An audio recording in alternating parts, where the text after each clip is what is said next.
कहीं लग जाए आपकी जिंदगी में कि अब मेरा जीवन बहुत नरक सा निकल रहा है, बहुत कष्टमय निकल रहा है, ये बेलपत्री लेना। इस बेलपत्री के बीच वाले पत्ते पर पीला चंदन लगा लेना। कितना लगाना है? बीच वाला जो पत्ता है उस पर पीला चंदन। जब आपको लगे कि मेरा जीवन बहुत कष्टमय है, अब ये रोग, अब ये कष्ट दूर ही नहीं हो रहा, अब ये आए दिन तकलीफ पर तकलीफ बढ़ती जा रही है, आए दिन रोग बीमारी, पैसा घर में बच नहीं रहा, बहुत कष्टमय जीवन है, इसमें लगाओ पीला चंदन बेलपत्री की बीज पत्ती पर। महाराज, और बीज पत्ती पर जब चंदन लग जाए, लगने के बाद में ये दोनों पत्ती पर लाल चंदन लगा लीजिए। इन दोनों पत्ती के बीच में जो डंडी का भाग होता है, आपको कहा था, आपको स्मरण में होगा शायद, हमने जब बेलपत्री की महत्वता बताई थी तो उस बेलपत्री की महत्वता में कहा था ब्रह्मा विष्णु महेश ये तीन हैं, बोला था। बीच में ये बड़ी पत्ती से लेकर जो दो पत्तियां होती हैं, इनके बीच में जो जगह बचती है, इसमें मां पार्वती के 64 योगनियां, मां पार्वती अपनी पूर्ण सिद्धि के साथ में जितनी भी देवी के स्वरूप हैं, वो माता 64 योगनियां देवी के स्वरूप में यहां पर विराजमान होती हैं। दो पत्ती के नीचे से जो डंडी होती है नीचे तक, ये पूरी डंडी में 33 कोटि देवी देवताओं विराजमान होते हैं इस पूरी डंडी के अंदर। तो ये बीच वाली पत्ती है, ये जो बीच वाली पत्ती का जो भाग होता है, इस पत्ती के भाग में शहद का प्रयोग कर कर, यहां पीला चंदन, लाल चंदन, लाल चंदन, शहद का प्रयोग कर कर, इसी तरह से पकड़कर ये बेलपत्री की जो डंडी है वो अशुक सुंदरी पर जब आप समर्पित करें तो जहां से जल बहता है उस ओर पर इस पत्ती को चढ़ाकर केवल आपके हृदय की बात कहकर देवाधिदेव महादेव से कोई भी शिव जी का मंत्र, पंचाक्षर नमः शिवाय, षडाक्षर ओम नमः शिवाय, श्री शिवाय नमस्तुभ्यम, या महामृत्युंजय मंत्र, जो शिव का मंत्र हो आपके पास में, उसको बोलते हुए देवाधिदेव महादेव को धीरे धीरे जल की धार चढ़ाना प्रारंभ करो। जल की धार जब पूर्ण होने लगे, उसमें थोड़ा जल बचे, तब अशुक सुंदरी पर जो तुमने बेलपत्र चढ़ाई है वहां उस जलधार को चढ़ाए। ये प्रयोग आपको केवल सोमवार की अष्टमी पढ़ने पर ही करना है। कौन से दिन करेंगे? जम के बोलिए जरा।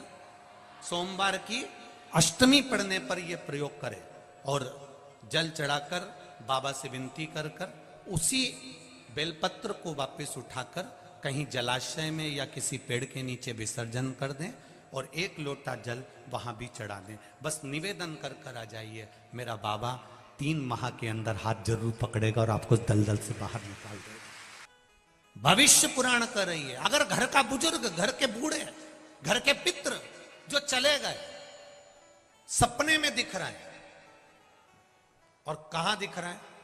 आप सो रहे हैं और आपके सिर के पास आपके बुजुर्ग खड़े हैं, आपके पितृ खड़े हैं, आपके घर के वृद्ध लोग खड़े हैं, ये आपको सपने में दिख रहा है, तो समझ लेना जरूर 15 से 20 दिन के अंदर मेरे यहां कोई खुशखबरी आने वाली है, निश्चित है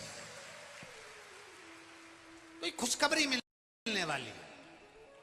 ये हमारे यहां भविष्य पुराण कहती है। और यदि वही पितृ, वही पूर्वज, वही घर के बूढ़े, वही बुजुर्ग हमारे पांव के पास स्वप्न में नजर आ रहे हैं कि मेरे पांव के पास बैठे हैं, समझ लेना कि घर में किसी ना किसी को एक बड़ी बीमारी जरूर घेरने वाली है, कोई रोग आने वाला। और वही पितृ, वही पूर्वज, वही पितर, वही घर के बुजुर्ग, वही बुढ़े, वही बूढ़े जो मर चुके हैं, वो तुम्हारे सपने में अचानक आए और आकर तुरंत चले जाएं, तो भी समझ लेना कि कोई कष्ट आने वाला था, पर वो ज्यादा समय टिकेगा नहीं, तुरंत चले जाएगा। वो सपने में आपको नजर आ रहे हैं और लगता है कि हमारे घर की दीवार पर बैठे हैं या पेड़ पर बैठे हैं या वृक्ष पर बैठे हैं, स्वप्न में आप उनको ऊपर बैठा हुआ देख रहे हो, तो समझ लेना कि कहीं ना कहीं हमारे बच्चों की तरक्की का योग बन गया है, और बच्चों का या तो विवाह होगा या उसकी नौकरी लगेगी, या तो तरक्की हो रही है या विवाह होगा या नौकरी लगेगी, निश्चित है। ये भविष्य पुराण का। शिव जी को चढ़ने वाली सारी वस्तुएं झूठी हैं। मेरे भोलेनाथ जी कहते हैं, तुमने दूध चढ़ाया वो भी गाय के बछड़े का झूठा है, फूल चढ़ाया वो भौरे का झूठा है, मीठे का भोग लगाया वो चींटी चीटा मक्खी का झूठा है।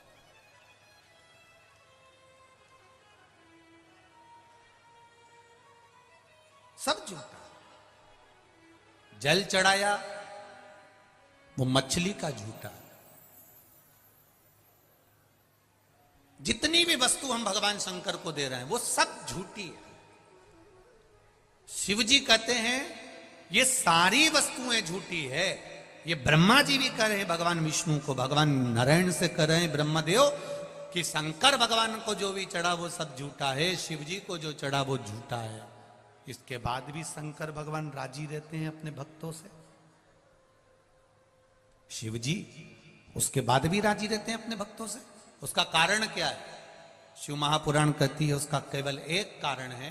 शंकर भगवान ने ब्रह्मा जी से कहा, ब्रह्मदेव तुम कहते हो कि मुझे चढ़ी हुई सारी वस्तु झूठी है, पर एक बात शंकर भगवान ने ब्रह्मा जी से कह दिया, जल झूठा है, दूध झूठा है, फूल झूठा है, मिष्ठान झूठा है, मैं मानता हूं सब झूठा है, पर जो मुझे चढ़ाने आया है उसका दिल सच्चा है। जो मुझे समर्पित करने आया है उसका आत्मा, उसका मन, उसका चित्त सच्चा। लगाते समय ये 2 उंगली का प्रयोग करने के बाद आखिरी उंगली नीचे क्यों खींची जाती है? तुम तो मंदिर में गए, चंदन लिया, 3 उंगली खींच कर आ गए। उसको समझो कि उसका कारण क्या है। 2 उंगलियां खींचने के बाद 1 उंगली का चंदन नीचे जब तीसरी उंगली से आता है तो हम नीचे, कितने भी नीचे अगर खड्डे में भी जा रहे हैं और कर्जे में भी जा रहे हैं, नीचे की उंगली अगर हमने बाद में लगाई है तो हमें ऊपर उन्नति की सीढ़ी पर महादेव चढ़ा ही देता है। ये निश्चितता है त्रिपुंड लगाने की। ये त्रिपुंड लगाने की निश्चितता है हमारी। कर्जे में हो गए, बहुत कर्जा है, बहुत कष्ट है, कर्जा कैसे चुकेगा, कर्जा कैसे चुकेगा? हमने ये पूजन कराई, हमने वो कराया, हमने वो कराया, हम महाराज के पास गए, हम वहां कॉलेज पहुंच गए, हमने वहां पहुंच गए, कोई कहता तुम्हारा घर बंधा है, कोई कहता तुम्हारी दुकान बंदी है, कोई कहता कोई भूत लग गए, कोई कहता ये लग गए। कुछ नहीं लगा, ये कर्म की गति है, कर्म की गति। ये मेरे भाई लोग बैठे हैं, इनको मालूम होगा, एक ऐसी सील आती है, सील ऐसी मोहर, उसमें उल्टा लिखा होता है, पर कॉपी पे ठोको तो सीधा दिखता है। उसी तरह महादेव के मंदिर में जब जाओ कुछ चीजें बड़ी विचित्र होती है। शंकर जी के मंदिर में पलट कर देखना, शिव जी के मंदिर में अपना मस्तक रखना। मस्तक इसलिए रखा जाता है कि कहीं कुछ उल्टा लिखा हो और कर्जा मर्जा लिखा हो तो नीचे झुकाऊंगा तो सीधा हो जाएगा, सील लगेगी तो सीधी होगी।